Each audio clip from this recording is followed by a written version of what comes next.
In the early morning light of a Brooklyn November in 1924, a baby girl took her first breath in a modest apartment on the edge of Bedford-Stuyvesant.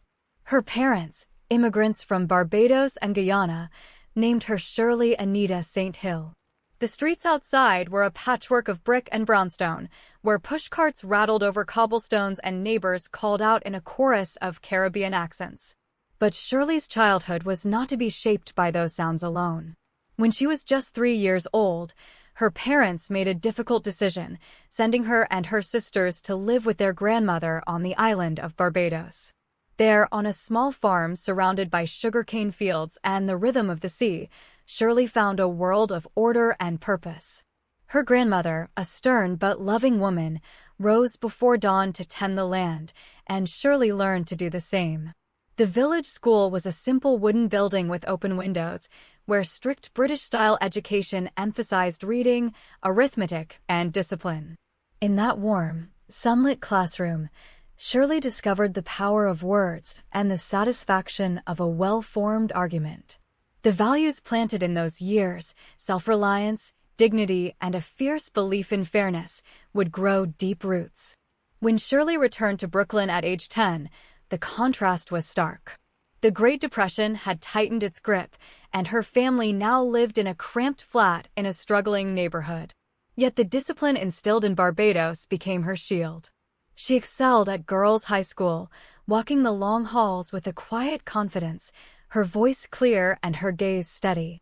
Teachers noted her sharp mind and her refusal to accept easy answers. At home, her father worked long hours in a burlap bag factory, while her mother sewed and cleaned, always emphasizing education as the path forward. The St. Hill household was filled with newspapers and political talk, debates at the dinner table about justice and opportunity. Shirley listened and absorbed. She won scholarships to Brooklyn College, where she studied sociology, and later to Columbia University for early childhood education. In those lecture halls, she often felt the weight of being one of the few Black students, but she turned that isolation into resolve. She would not merely succeed for herself, she would open doors for others. After graduation, Shirley stepped into the world of work with the same determination. She became a teacher at a nursery school in Harlem, then director of a child care center, and later an educational consultant for New York City's Division of Daycare. In the bustling classrooms and cramped offices, she saw how policy decisions made far away could wound or uplift the families she served. She noticed that the voices of Black and brown parents were rarely heard in the halls of power. The fluorescent lights of the welfare offices, the tired faces of mothers working 2 jobs, the children arriving hungry, all these images burned into her mind.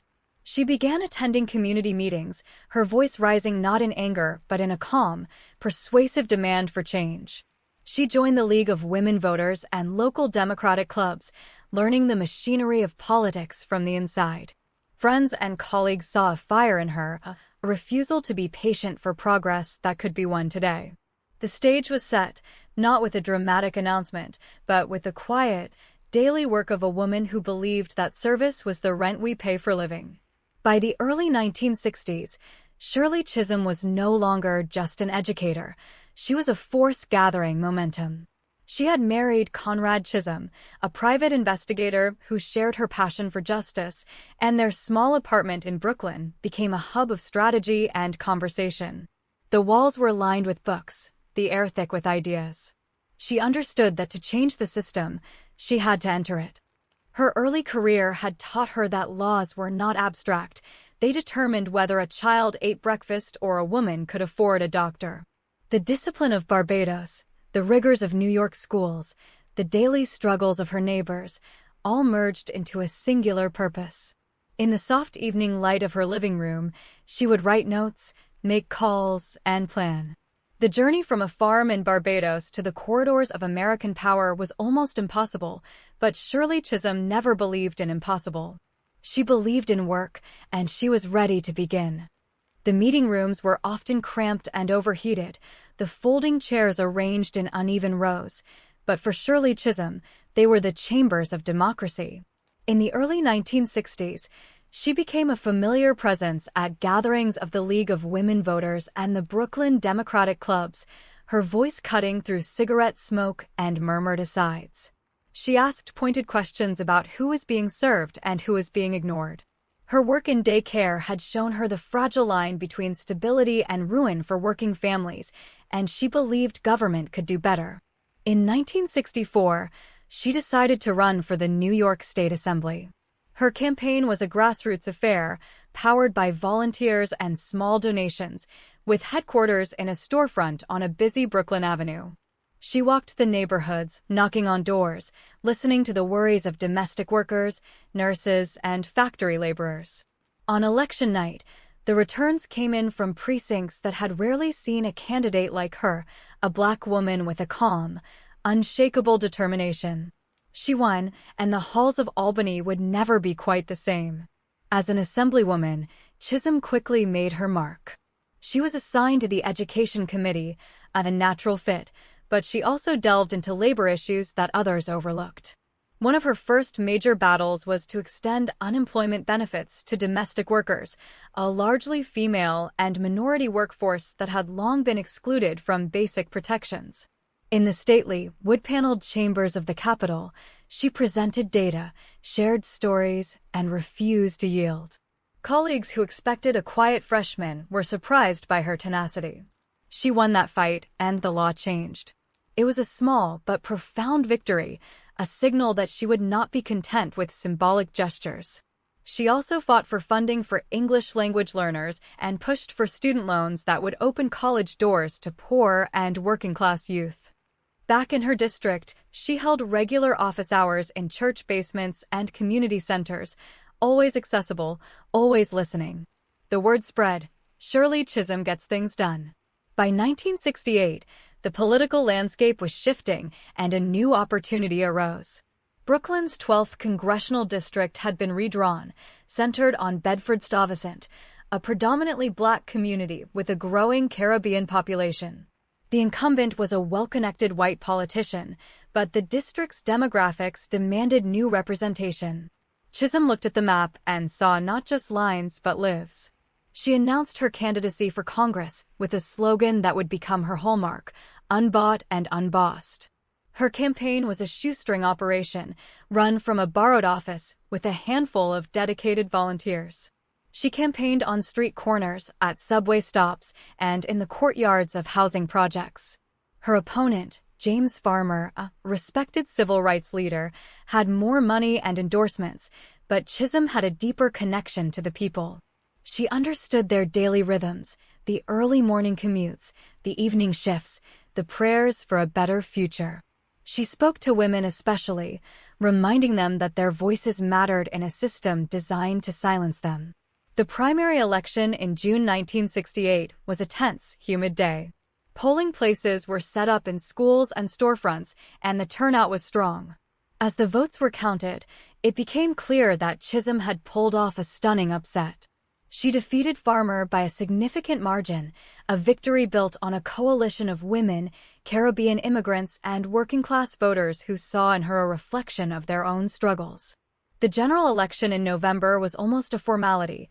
She won easily, and on January 3, 1969, Shirley Chisholm was sworn in as the first Black woman in the United States Congress. The chamber was a sea of dark suits and pale faces, but she took her seat with quiet pride. The weight of history rested on her shoulders, but she carried it as she had carried every challenge, with a straight back and a clear eye. The path from a Brooklyn nursery school to the Capitol Dome was not a straight line, but it was a testament to the power of persistence and the belief that democracy, at its best, belongs to everyone. The winter morning light streamed through the tall windows of the Rayburn House office building, catching dust motes suspended in the still air. Shirley Chisholm walked the marble corridors, her footsteps echoing softly, a single figure in a sea of dark suits and whispered deals. She had arrived in Washington not to blend in, but to stand apart. The Capitol Dome loomed outside, a symbol of power she was determined to reshape from within. Her new office was modest, but on her desk sat a small Barbados mahogany carving from her grandmother, a reminder of the resilience that had carried her across oceans and into this hallowed hall. The radiator hissed gently as she settled into her chair, already planning her first act of defiance. Her assignment to the House Agriculture Committee felt like a deliberate slight. A representative from Brooklyn, a district of tenements and bodegas, was being sent to debate crop subsidies and rural electrification.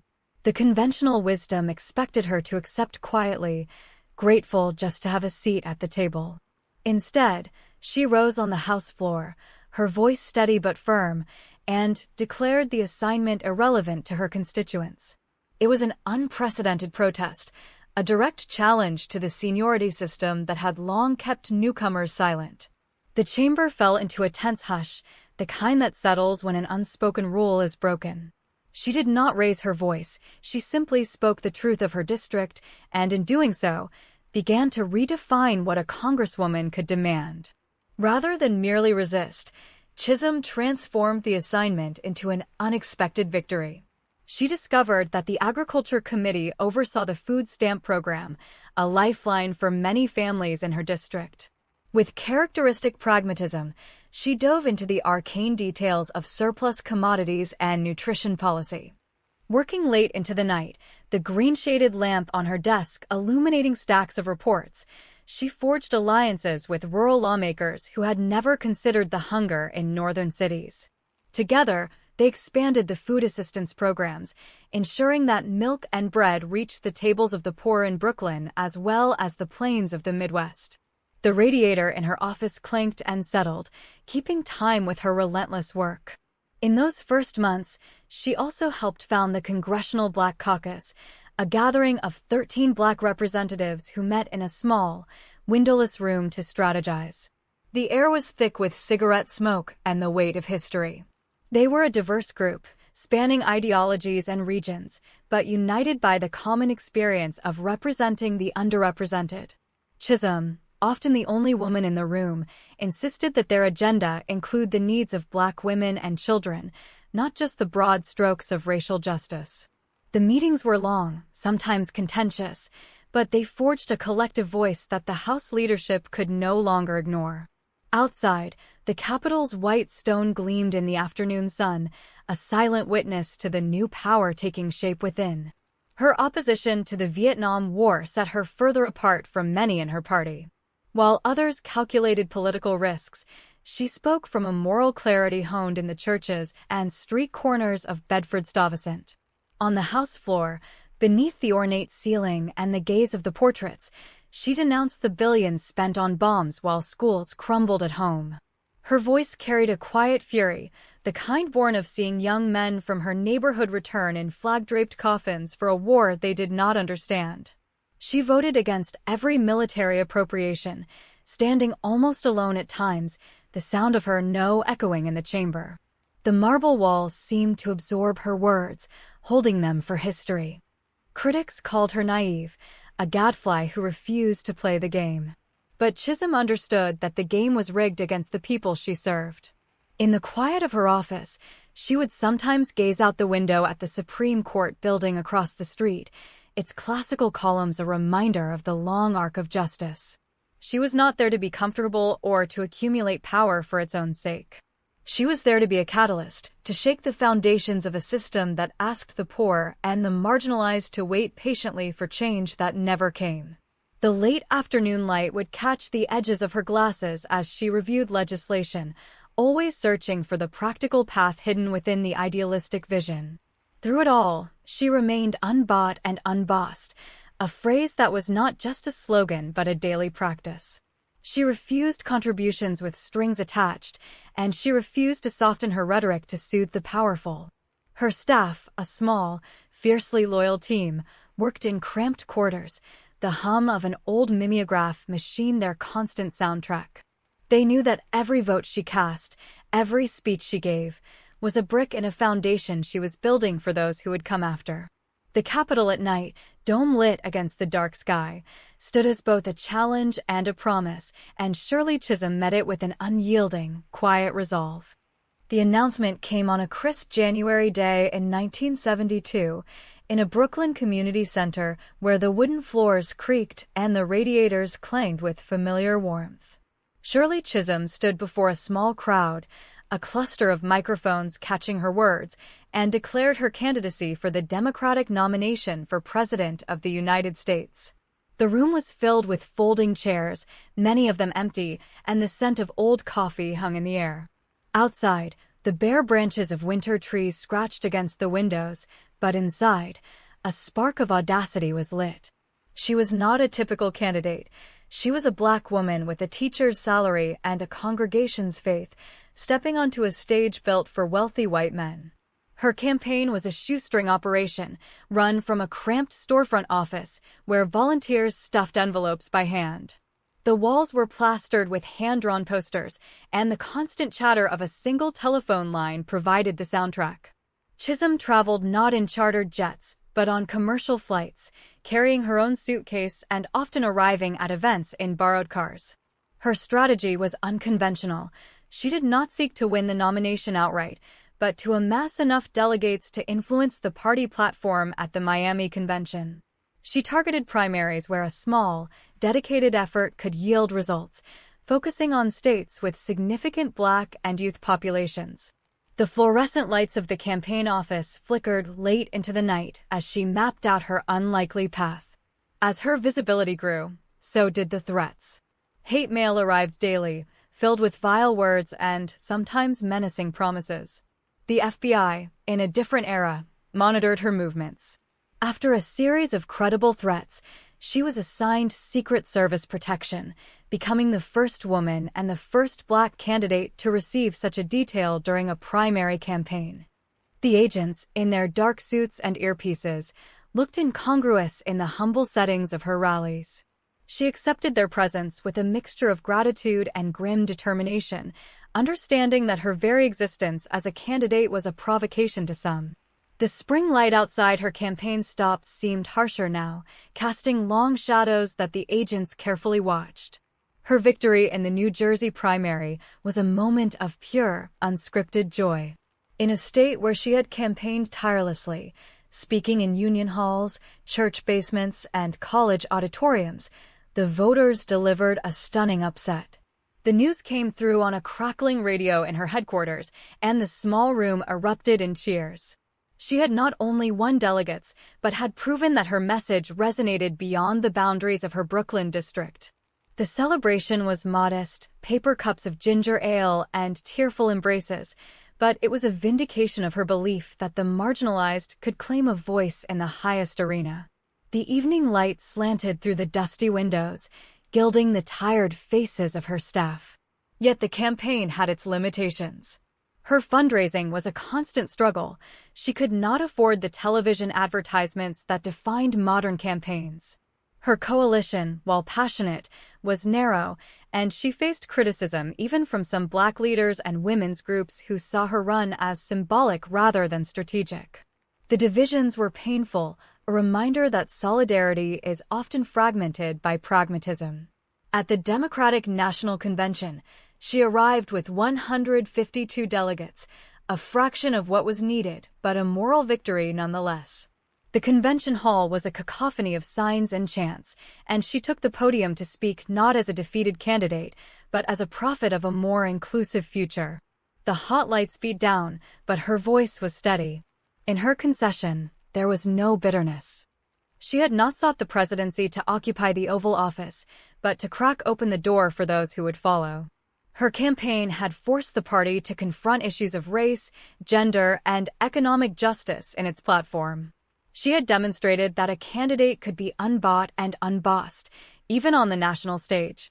The experience deepened her understanding of the American electorate's complexities, and she returned to Congress with her integrity intact and her spirit unbroken. The quiet of her Brooklyn home, after the whirlwind, was a balm. The familiar sounds of her neighborhood, the distant rumble of the subway, grounded her once more. Looking back, the 1972 campaign was not a gamble that paid off in votes, but one that paid off in history. It was a declaration that the highest office should not be the exclusive domain of the privileged. Chisholm's run inspired a generation of women and people of color to see themselves as potential leaders, not just supporters. The lessons were clear. Courage is not the absence of fear, but the willingness to act in its presence, and true leadership means planting trees whose shade you may never sit under. The late afternoon sun, filtering through the leaves of a Brooklyn street, cast dappled patterns on the pavement, a quiet testament to a journey that changed the landscape forever. In the quiet hum of her Capitol Hill office, the morning light filtered through tall windows, casting long shadows across stacks of constituent letters and legislative drafts. Shirley Chisholm moved through the room with the same steady purpose she had brought from Brooklyn, her voice a calm but unyielding instrument for change. The 1970s were a decade of both tumult and transformation, and Chisholm navigated them not with fiery rhetoric alone, but with the meticulous work of crafting laws that touched the lives of everyday Americans. She often arrived before her staff, the clack of her typewriter a solitary prelude to the day's debates, her focus fixed on the unfinished business of equality. The marble corridors outside echoed with the footsteps of a Congress still adjusting to her presence, but inside, she was already deep into the next battle for justice. Her advocacy for the Equal Rights Amendment became a cornerstone of her legislative identity. Chisholm understood that the fight for gender equality was not abstract, it was woven into the wages women earned, the jobs they were denied, and the legal protections they lacked. On the House floor, she spoke with a clarity that cut through partisan noise, reminding her colleagues that the Constitution had never explicitly guaranteed women equal rights under the law. She worked tirelessly to build coalitions, meeting with activists, labor leaders, and even skeptical colleagues, her arguments grounded in economic necessity as much as moral imperative. Though the ERA ultimately fell short of ratification, Chisholm's relentless push helped embed its principles into the national conversation, laying groundwork for future legislative victories on women's rights. At the same time, she turned her attention to the minimum wage, a cause she saw as inseparable from racial and economic justice. Chisholm had long observed how low wages trapped working families, especially Black and brown families, in cycles of poverty that no amount of individual effort could break. She proposed amendments and spoke passionately about the dignity of labor, often drawing from the stories of domestic workers and service employees who wrote to her from across the country. In committee hearings, she pressed economists and business leaders, her questions sharp but never cruel, always aimed at exposing the human cost of corporate profit. Her efforts contributed to incremental increases in the federal minimum wage during the decade, though she viewed these as mere down payments on a larger debt society owed its workers. Education reform remained another pillar of her work, rooted in her own experience as a teacher and educational consultant. Chisholm believed that public education was the great equalizer, but only if it was funded fairly and designed to serve all children. She fought for increased federal support for schools in low-income neighborhoods, arguing that a child's zip code should not determine the quality of their education. Behind the scenes, she mentored young staffers and interns, many of them women of color, teaching them not just the mechanics of policy, but the ethics of public service. Her office became a kind of classroom itself, where idealism was tempered by pragmatism and impatience was channeled into strategy. In 1972, an event occurred that tested the depth of her principles. Alabama Governor George Wallace, a symbol of segregationist resistance, was shot and gravely wounded during a presidential campaign rally. Despite their profound political differences, Chisholm made the decision to visit him in the hospital. The act stunned many of her supporters and allies, who saw Wallace as an enemy of civil rights. But Chisholm explained herself with characteristic directness. She could not claim to believe in human dignity and withhold compassion from anyone, even an adversary. In that quiet hospital room, she sat by his bedside, offering no political absolution but a simple acknowledgement of shared humanity.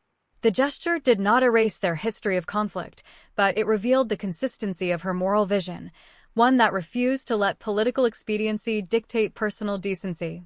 Throughout the decade, Chisholm continued to shape policies that benefited working-class Americans and minorities, often working behind the scenes on legislation that expanded access to childcare, healthcare, and nutrition programs.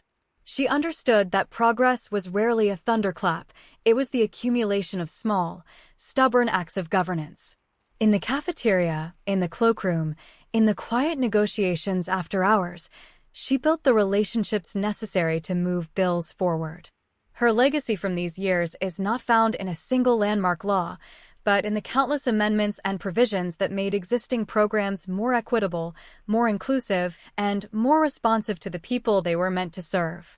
As the 1970s drew to a close, the light in her office still burned late, a quiet testament to a legislator who never forgot why she was there. The lecture hall was modest, filled with the soft rustle of notebooks and the expectant silence of students leaning forward. Shirley Chisholm stood at the front, not as a congresswoman, but as a professor, her words measured and rich with experience. After retiring from Congress in 1983, she had returned to her roots in education, teaching at Mount Holyoke College and speaking at campuses across the country. The classroom became her new arena, where she cultivated not legislation, but the minds of young people, especially women and people of color, who saw in her a living testament to what was possible.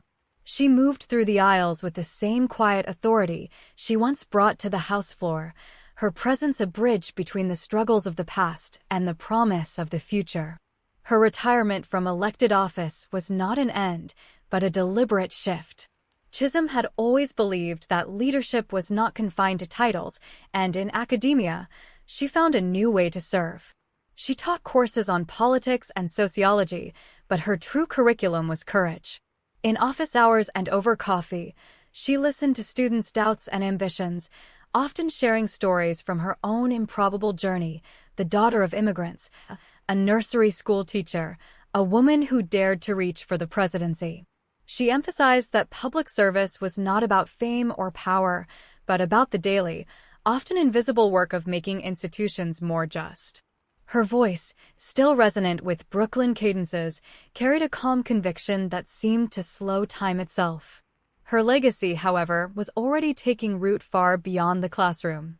Chisholm's 1972 presidential campaign, though limited in resources and electoral success, had cracked open a door that could never be fully closed. In the decades that followed, a growing wave of women and candidates of color cited her as an inspiration, from local school boards to the United States Senate. She had shown that politics could be an act of self-respect, a refusal to wait for permission. Her slogan, "Unbought and Unbossed," became more than a campaign phrase. It evolved into a philosophy of governance that valued integrity over expediency and people over profits. For many, she was proof that the system could be challenged from within, not by amassing power, but by speaking truth to it. Yet her legacy also carried a quiet caution. Chisholm's career had demonstrated the steep costs of principled independence, the isolation, the strained alliances, the constant tension between coalition building and staying true to one's convictions. She often acknowledged that her path was not easily replicated, that it required a kind of personal sacrifice that could not be romanticized. In her later speeches, she urged young activists to be strategic, to build networks of support, and to understand that lasting change was a marathon, not a sprint. Her honesty about these challenges made her example not less inspiring, but more human, a reminder that trailblazers often walk a lonely road before others can follow. As the years passed, her physical presence softened, but her symbolic power only grew. She settled into a quieter life in Florida, where the light was gentle and the pace unhurried. From her porch, she could see the broad expanse of sky, a view that perhaps reminded her of the Caribbean horizons of her childhood. She remained engaged with the world through letters, occasional interviews, and the steady stream of visitors who sought her wisdom. Her home became a kind of pilgrimage site, not for grand monuments, but for the simple, profound act of listening to a woman who had never lost faith in democracy's possibilities.